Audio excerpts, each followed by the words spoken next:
Una sola noche, una ceremonia aparentemente íntima, logró dinamitar 5 siglos de leyes imperiales del Imperio Otomano.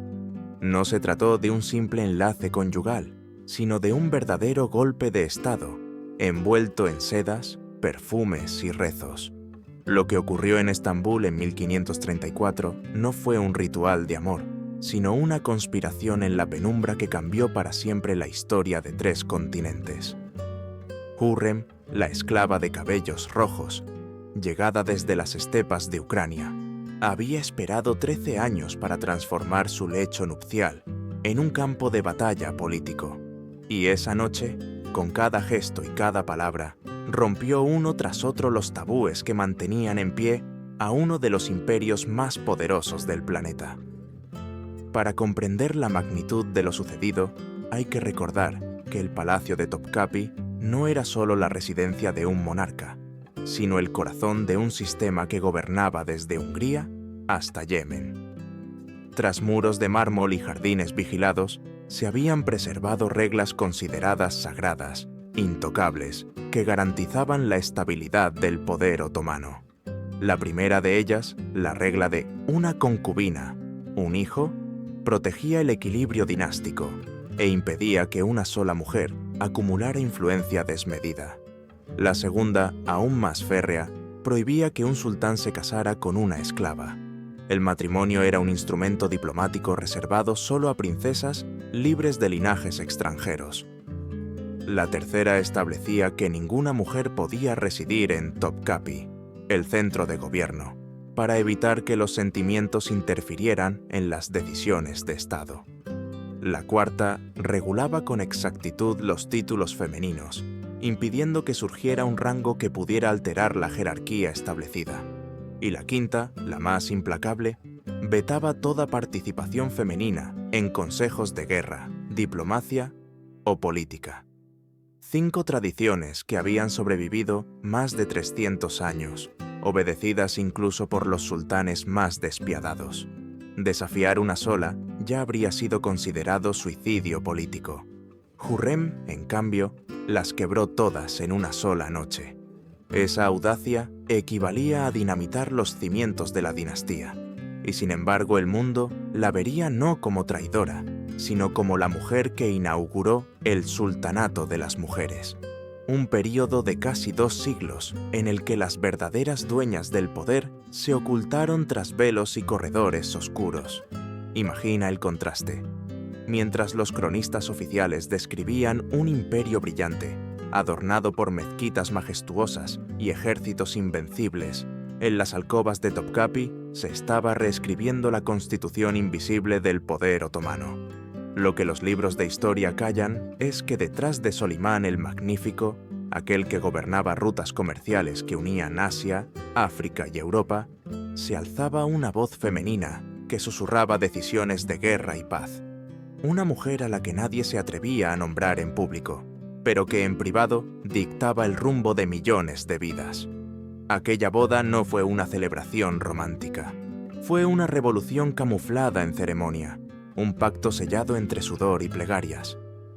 Como una daga escondida en terciopelo, cada gesto de Hürrem apuntaba a desmontar los mecanismos de control diseñados durante generaciones. Lo que estaba en juego no era solo su futuro, sino la posibilidad de que las mujeres conquistaran un espacio prohibido en la política más letal del siglo XVI. Hoy, cuando pensamos en las primeras damas o en las figuras femeninas que mueven hilos desde las sombras del poder, la historia de esa noche nos recuerda que el fenómeno no es nuevo. Ya en 1534, en una habitación iluminada por lámparas de aceite, una esclava convertía su intimidad en un arma capaz de derribar muros invisibles. Y ese eco, oscuro y fascinante, sigue resonando 5 siglos después. Alexandra Anastasia Lisovska, conocida después como Hürrem, nació en la pequeña ciudad de Rojatín, en la frontera oriental de la Europa cristiana. Era hija de un sacerdote ortodoxo, criada entre oraciones, cantos litúrgicos y los hilos de bordados que las muchachas aprendían a temprana edad. Su mundo era humilde, pero estable. Nadie en su aldea podía sospechar que aquella niña de cabellos rojizos acabaría transformándose en la mujer más temida y respetada del Imperio Otomano. El verano de 1520 marcó su destino. Las incursiones de jinetes tártaros arrasaron su aldea y con brutalidad metódica separaron a adolescentes como ella de sus familias. La violencia no solo fue física, era un acto de desarraigo total, un corte con su pasado religioso y cultural. Desde entonces, Alexandra dejó de ser una hija de sacerdote para convertirse en mercancía humana. En el mercado de esclavos de Cafa, su cuerpo fue evaluado como se evalúa una pieza exótica. La piel blanca, los ojos brillantes y, sobre todo, el cabello rojo, un rasgo raro y muy codiciado en los harenes orientales, elevaron su precio a cifras que pocos podían pagar. Aquí entra en juego una lectura antropológica. En la economía del Mediterráneo oriental, las mujeres eslavas eran consideradas oro humano. No se trataba solo de belleza, sino de una proyección simbólica, traer lo extranjero al corazón del poder islámico, transformar lo ajeno en posesión, lo cristiano en musulmán. Hurrem se convirtió en el botín perfecto, una pieza que encarnaba la victoria de un mundo sobre otro. Comprada finalmente para el harén imperial, cayó bajo la tutela de la válide Hafsa, madre del joven sultán Solimán. Allí comenzó un entrenamiento implacable que iba mucho más allá del placer carnal. Le enseñaron turco otomano, persa y rudimentos de árabe. Aprendió poesía, recitación del Corán, danza ceremonial, música cortesana y, sobre todo, las artes sofisticadas de la seducción. En el harén, el cuerpo era un libro político y cada caricia podía convertirse en decreto no escrito. Lo que para otras concubinas era un calvario de disciplina y silencio, para Alexandra fue una escuela de estrategia. Su mente absorbía no solo las técnicas del amor, sino también las jerarquías, los rituales y los secretos susurrados entre las paredes de mármol. Cada mirada, cada protocolo, cada palabra era un código que aprendía a decodificar, y lentamente, en la fragua del harén, dejó de ser Alexandra. El día en que le asignaron un nuevo nombre, Hurrem, que en persa significa la que trae alegría, no fue un detalle menor. Era un bautismo político, dejar atrás la esclava ucraniana y nacer como pieza central de un tablero de poder. En ese instante, comprendió que debía reinventarse, no como víctima, sino como protagonista. La psicología del superviviente se transformó en la psicología del conquistador.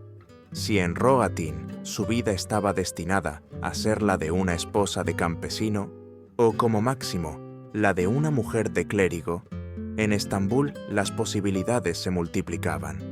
Pero había un precio. Cada avance requería inteligencia, paciencia y la frialdad de convertir el dolor en cálculo. Ese fue el verdadero secreto de Hurrem. En un mundo que la había reducido a mercancía, ella se convirtió en estratega. Desde esa primera etapa se gestó lo que después sería la Gran Revolución de 1534. El harén, que para la mayoría era una prisión dorada, se transformó para ella en un laboratorio de poder.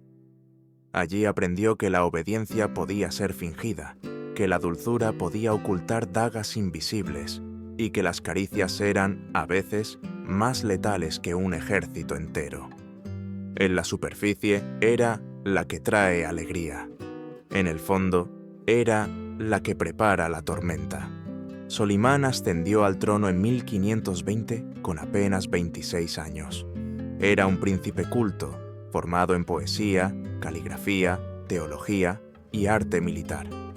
Los embajadores europeos lo describían como un hombre alto, de rostro refinado y mirada penetrante, con una mezcla inquietante de poeta y conquistador. Su corte no solo era un centro de decisiones políticas, sino también un espacio donde las artes y la sensualidad tenían un peso insólito. Y fue en ese escenario donde los caminos de Hurrem y Solimán se cruzaron.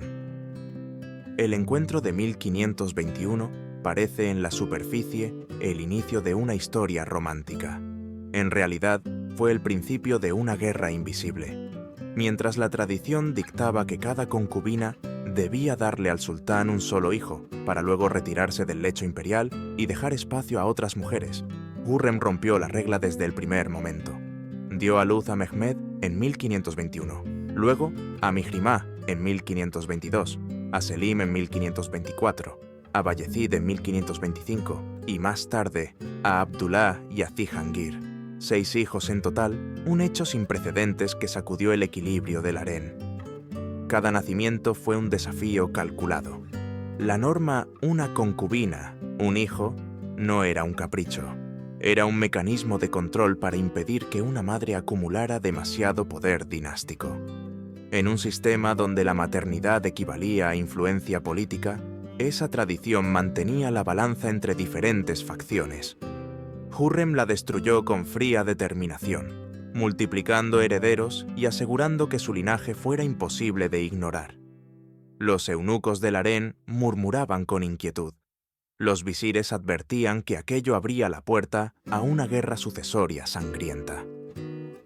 Pero Solimán, cada vez más cautivado por la personalidad y la inteligencia de Hürrem, no detuvo la anomalía. De hecho, se volvió dependiente de ella, no solo en lo íntimo, sino en lo político. Aquí conviene hacer una pausa y analizar. En la modernidad hablamos de política del cuerpo, o biopolítica. Hürrem ya lo había comprendido en el siglo XVI. Su vientre se convirtió en un campo de batalla, su fertilidad en un arma de negociación. En lugar de aceptar la pasividad impuesta a las concubinas, usó la maternidad como plataforma de poder. Fue un golpe maestro.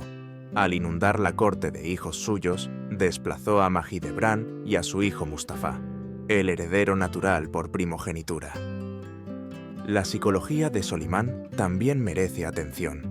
Un hombre que escribía poemas bajo el seudónimo de Mujibi, el amante, encontraba en Hürrem no solo pasión, sino complicidad intelectual. Ella no era una concubina más, era su interlocutora, su consejera, su espejo. En ese vínculo íntimo se incubó la semilla de la primera transgresión, la anulación práctica de una regla sagrada de 300 años. Si en los archivos oficiales se sigue llamando a Solimán el Magnífico, lo que no se dice es que su magnificencia se sostuvo en gran parte en la astucia reproductiva y política de una mujer.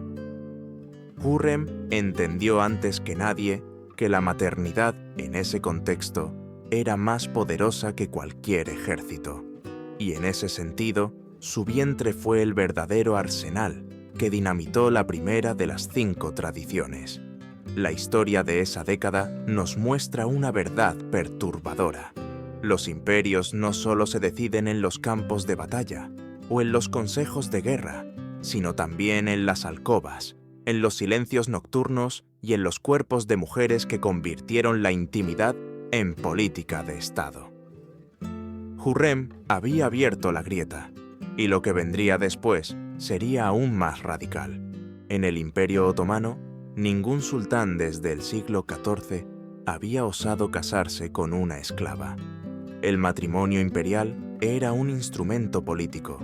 Servía para sellar alianzas con princesas extranjeras, garantizar paz temporal o reforzar prestigios dinásticos. Una concubina podía ser madre, amante, confidente, pero jamás esposa legítima. Esa frontera era inquebrantable, y sin embargo, Hürrem la atravesó. El obstáculo principal tenía nombre: Valide Hafsa, la madre de Solimán. Como matriarca del palacio, era la única mujer con suficiente autoridad para frenar el ascenso de Hürrem. Su muerte en 1534 fue registrada como natural, pero rumores posteriores hablaron de un envenenamiento lento con arsénico.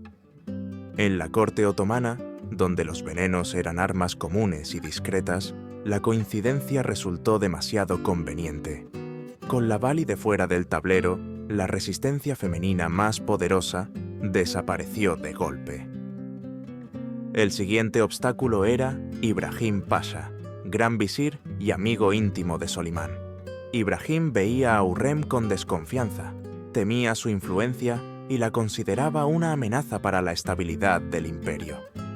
De pronto, su prestigio empezó a erosionarse. Rumores de traición circularon, accidentes menores minaron su reputación, cartas interceptadas sugerían ambiciones ocultas. No existe prueba definitiva de que Hurrem estuviera detrás, pero todo apunta a una campaña de desinformación cuidadosamente orquestada.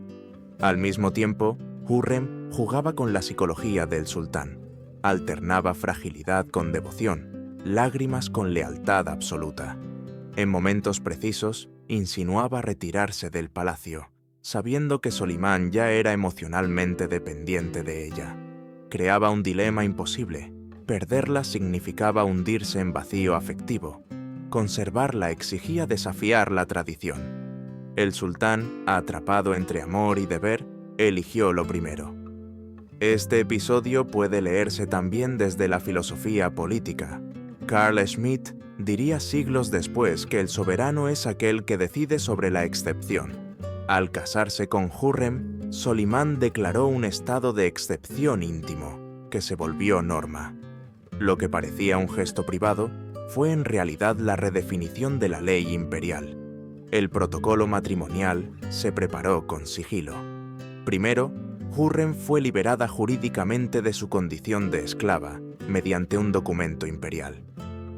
El mismo día de la boda, dejó de ser cautiva para convertirse en libre, aunque todos sabían que la liberación era una ficción legal.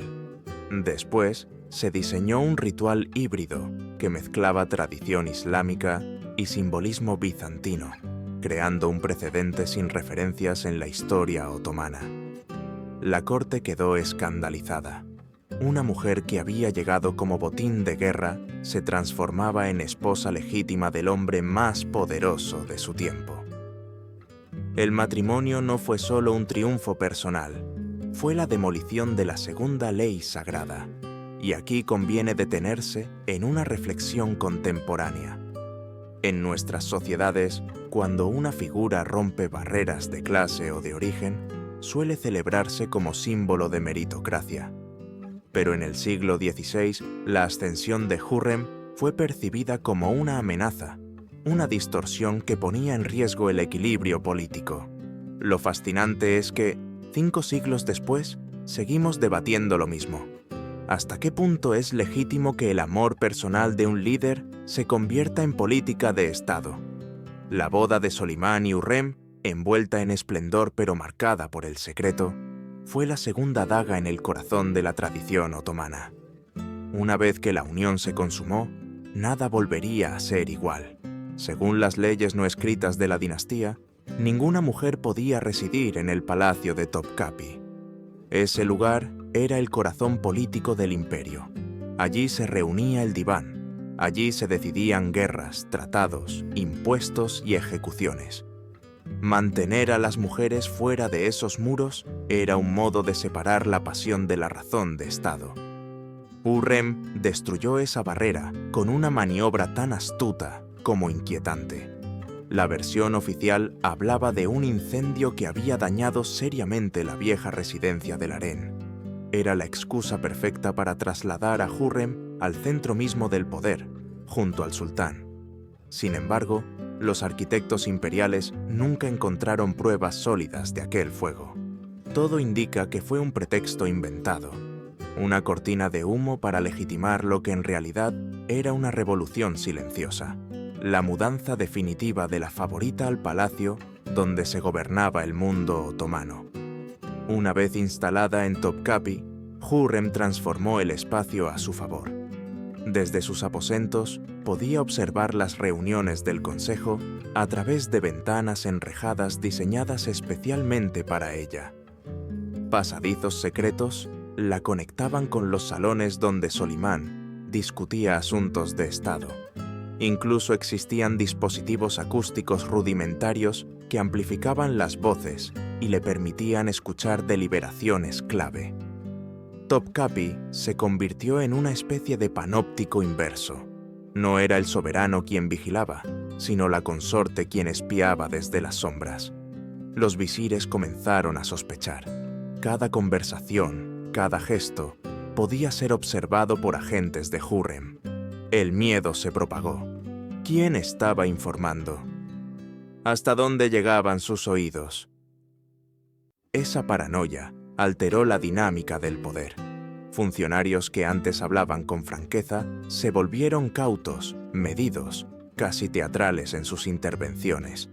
El imperio se transformó en una corte vigilada desde un dormitorio. Aquí la comparación con la modernidad es inevitable.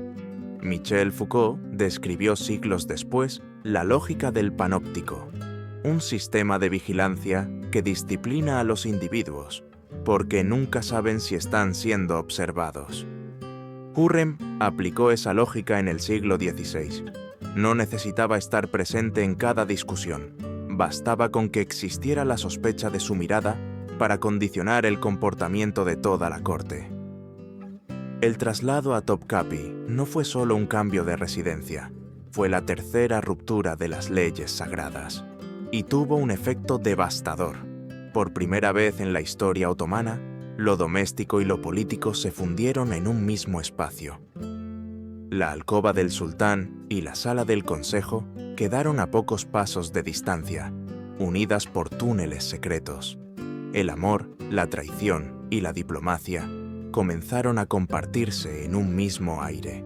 En ese ambiente cargado, la figura de Hürrem creció aún más. Ya no era únicamente madre de príncipes, ni esposa ilegítima transformada en legítima. Ahora era la sombra permanente que rondaba las decisiones del imperio. Y aunque los cronistas oficiales trataron de minimizar su influencia, los embajadores venecianos y franceses no tardaron en informar a sus cortes que en Constantinopla ninguna decisión pasaba sin el susurro de la sultana.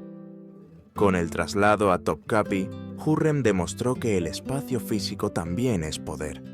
No se trataba solo de estar cerca de Solimán, sino de colocarse en el núcleo mismo de la maquinaria imperial.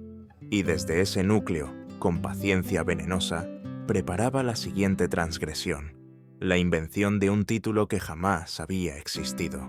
Hasta mediados del siglo XVI, la jerarquía femenina en el Imperio Otomano estaba perfectamente codificada. Las concubinas tenían rangos definidos, las esposas legales estaban limitadas a títulos secundarios, y la palabra sultán era patrimonio exclusivo de los varones.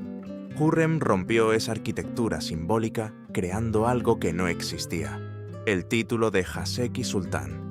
El término Haseki provenía del persa y significaba la única favorita, la elegida. Añadirle sultán era un escándalo en sí mismo. Equivalía a colocar a una exesclava al nivel de un príncipe de sangre real. Para muchos era una herejía semántica, un atentado contra siglos de tradición dinástica. Pero detrás de esa maniobra se escondía un golpe maestro: legitimar en el lenguaje lo que ya era un hecho político. Los ulemas palaciegos tuvieron que realizar contorsiones teológicas para justificar la innovación. En manuscritos aún conservados, se leen interpretaciones forzadas de versos coránicos, buscando un resquicio que permitiera aceptar que una mujer podía llevar el título reservado para varones. No era religión, era política disfrazada de religión. Y en esa farsa sagrada, Hürrem convirtió un neologismo en un trono invisible. Pero el título no era solo simbólico, traía consigo poder material.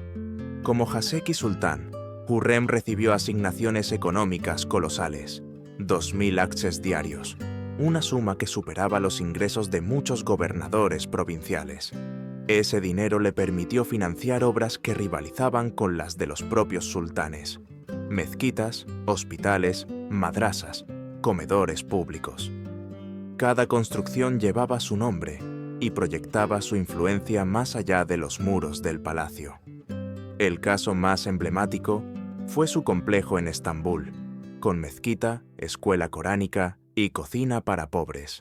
En Jerusalén y en la Meca también levantó fundaciones piadosas. Estas obras, conocidas como Waqf, eran mucho más que caridad. Funcionaban como embajadas invisibles, extendiendo el poder blando otomano en territorios lejanos.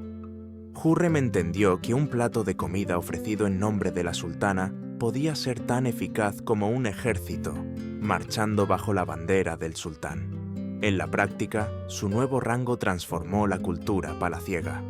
Otros nombres femeninos como Safiye, Kosem o Turhan seguirían el mismo camino décadas después, reclamando títulos equivalentes y multiplicando el fenómeno del sultanato de las mujeres. Hürrem había abierto una puerta semántica que ninguna sucesora pensó cerrar. Si la tercera transgresión fue conquistar el espacio físico de Topkapi, la cuarta fue conquistar el espacio simbólico del lenguaje, porque quien nombra, gobierna. Y al inventar el título de Haseki Sultán, Hürrem se inventó a sí misma como algo nunca antes visto. Una emperatriz sin corona, una reina sin trono, pero más poderosa que cualquiera de las princesas europeas de su tiempo. En términos modernos, podríamos decir que Hürrem comprendió la lógica del branding.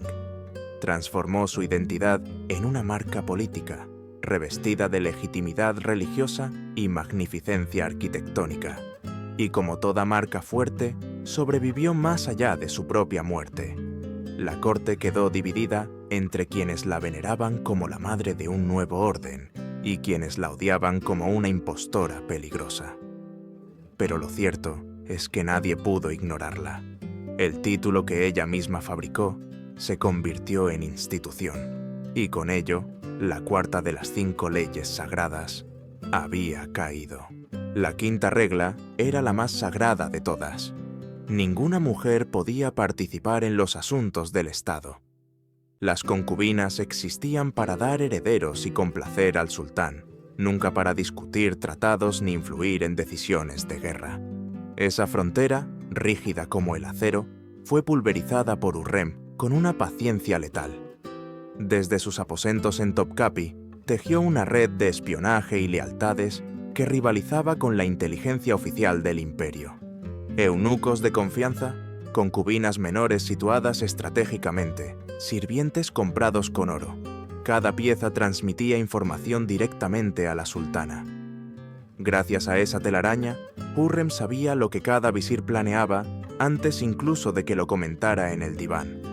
Los informes europeos de la época confirman que la esclava convertida en reina poseía más detalles sobre la corte otomana que muchos diplomáticos acreditados. Pero no se trataba solo de información. La estrategia de Hürrem era más sofisticada: convertir la intimidad con Solimán en una extensión del Consejo de Estado. Mientras otras mujeres ofrecían solo placer, ella ofrecía análisis político disfrazado de susurro amoroso. En la penumbra del dormitorio, los límites entre pasión y gobierno desaparecían. Una caricia podía introducir una idea, un beso podía inclinar una decisión. El arte del amor se convertía en arte de gobernar. Los embajadores venecianos, maestros en espionaje, lo notaron con horror. Informaron que el sultán no firmaba un decreto sin antes consultarlo con ella. Un diplomático francés escribió en 1541: «Quien desee el favor del gran turco debe primero conquistar la benevolencia de su sultana. Ningún asunto se decide sin su conocimiento o aprobación». La mujer que había llegado encadenada desde Ucrania ahora era reconocida como el verdadero filtro del poder imperial. La boda de 1534, más que una ceremonia, fue la consagración de esta transgresión. En esa noche, Solimán no solo compartió lecho, compartió gobierno. La intimidad se transformó en pacto político, y desde ese momento, ninguna decisión estratégica se tomó sin la voz de Hürrem resonando detrás. Aquí se abre una reflexión inquietante. ¿Dónde termina el poder legítimo y dónde empieza la manipulación íntima? En la modernidad se habla del papel de las primeras damas, de consejeras en la sombra que marcan la agenda de presidentes o reyes. Hürrem encarnó ese modelo 5 siglos antes, pero llevado al extremo. Su influencia no fue meramente consultiva. Fue determinante, directa, incluso peligrosa para quienes se interponían en su camino. Con esta quinta ruptura, el último muro del orden otomano cayó. Las mujeres del harén ya no eran solo ornamentos, eran actores políticos. Y Hürrem, desde las sombras, inauguró el llamado Sultanato de las Mujeres, un período en el que madres, esposas y hermanas de sultanes dirigirían la maquinaria imperial bajo el velo del secreto. Lo que comenzó como un murmullo en los pasillos del palacio se convirtió en un terremoto que alteró la política de 3 continentes. Y en ese epicentro, sonriente y silenciosa, estaba Hürrem, la mujer que transformó la alcoba en parlamento, el amor en decreto y el susurro en ley. Si las 5 transgresiones de Hürrem habían reescrito las reglas del imperio, la sexta consecuencia, no escrita pero inevitable, fue teñir de sangre la dinastía. El enemigo más peligroso para sus hijos era Mustafa, primogénito de Solimán y de Mahidevran, considerado durante años el heredero natural por primogenitura. Mustafa no solo tenía el derecho de nacimiento, también contaba con el apoyo masivo de los genízaros, que lo admiraban como comandante enérgico y carismático. Para Hürrem, la existencia de Mustafa era una amenaza mortal. Mientras él viviera, sus propios hijos estarían condenados a la sombra, quizá al exilio o incluso a la muerte, pues la tradición otomana convertía a los príncipes hermanos en rivales inevitables. Por eso, durante casi 2 décadas, Hürrem desplegó una campaña maquiavélica para destruirlo. A través de su yerno, Rustem Pasha, elevado a gran visir tras casarse con Mihrimah, hija de Hürrem, comenzó a sembrar dudas en la mente de Solimán. Documentos falsos, supuestamente interceptados, mostraban a Mustafa conspirando con los safávidas persas, enemigos mortales del imperio. Las cartas contenían incluso imitaciones perfectas de su sello personal, fabricadas gracias a la corrupción de sus propios secretarios. Cada evidencia era un clavo más en el ataúd de su credibilidad. El clímax llegó en 1553, durante la campaña militar contra Persia. Solimán, ya anciano y atormentado por sospechas, convocó a Mustafa a su tienda en las llanuras de Konya. El príncipe acudió confiado. La tradición garantizaba inmunidad en las audiencias con el padre, pero tras los cortinajes de seda, aguardaban los verdugos mudos, entrenados para ejecutar sin emitir sonido. Cuando Mustafa se inclinó ante el sultán, las cuerdas de seda se cerraron en torno a su cuello. El hijo luchó con desesperación, los soldados lloraron impotentes, y Solimán observó en silencio la agonía de su primogénito. El asesinato fue un terremoto. Los genízaros, indignados, se rebelaron en varias provincias, pues habían visto en Mustafa al futuro caudillo militar. El ejército otomano quedó temporalmente debilitado, y las potencias europeas, el Sacro Imperio, Austria, Francia, reaccionaron de inmediato, calculando cómo aprovechar la fractura interna. El eco del estrangulamiento atravesó fronteras. La muerte de un príncipe se convirtió en cuestión geopolítica. En la intimidad, Solimán cargó con una culpa insondable. Poemas suyos posteriores destilan un dolor ambiguo, donde se mezclan amor paternal, deber imperial y la sombra manipuladora de Hürrem. El sultán que conquistaba territorios había sido incapaz de resistir la guerra psicológica librada en su propia casa. Para Mahidevran, madre de Mustafa, la caída fue doblemente cruel. Perdió a su hijo y fue relegada al olvido, despojada de privilegios y reducida a la nada. En sus cartas privadas, descubiertas siglos después, expresa la certeza de que todo había sido orquestado por Hürrem, la esclava que convirtió lágrimas en cadenas. La muerte de Mustafa demostró el precio del poder conquistado por Hürrem. No se trataba solo de abolir tradiciones, sino de aniquilar rivales con precisión quirúrgica. En el tablero de ajedrez imperial, cada jugada significaba vidas humanas, y ella jugaba sin temblar. Aquí surge la comparación con el presente. Cuando hablamos de campañas de desprestigio, noticias falsas o guerra de información, creemos que son invenciones modernas. Pero Hürrem ya las practicaba en el siglo XVI, disfrazando conspiraciones como pruebas y sembrando dudas hasta quebrar la confianza entre padre e hijo. La manipulación psicológica y el espionaje eran sus armas de destrucción masiva.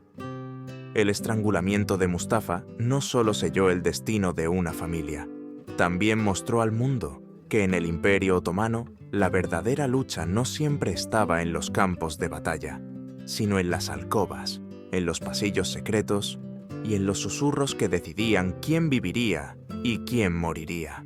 Tras la muerte de Mustafa y la consolidación de su propio linaje, Hürrem ya no era solo la favorita, ni siquiera únicamente la esposa legitimada. Se había convertido en la arquitecta de un nuevo orden, el sultanato de las mujeres. Durante casi 2 siglos, las madres, esposas e hijas de los sultanes ejercieron un poder visible e invisible sobre el trono otomano, un fenómeno que asombró y escandalizó tanto a cronistas musulmanes como a embajadores europeos. Las sucesoras de Hürrem, Nurbanu, Safiye, Kösem, Turhan, siguieron su ejemplo. Cada una utilizó la red de espías, el control de la maternidad, los matrimonios estratégicos y, sobre todo, la manipulación de símbolos religiosos y políticos para mantener influencia en el palacio. El título de Haseki Sultán se convirtió en institución y los embajadores ya sabían que para obtener favores no bastaba con hablar con el sultán. Había que enviar regalos y cartas cuidadosamente dirigidos a la sultana. Hürrem no se limitó a acumular riqueza personal. Fundó mezquitas, hospitales, cocinas públicas y madrasas que llevaron su nombre hasta Jerusalén y la Meca. Estas fundaciones no eran solo caridad, eran embajadas informales que extendían el prestigio otomano en territorios fronterizos. Con cada edificio proyectaba un mensaje. El poder femenino era ya parte del orden divino del imperio. En ese sentido, Hürrem utilizó el dinero como discurso político, transformando la beneficencia en una forma de diplomacia blanda. El impacto se extendió más allá de las fronteras otomanas.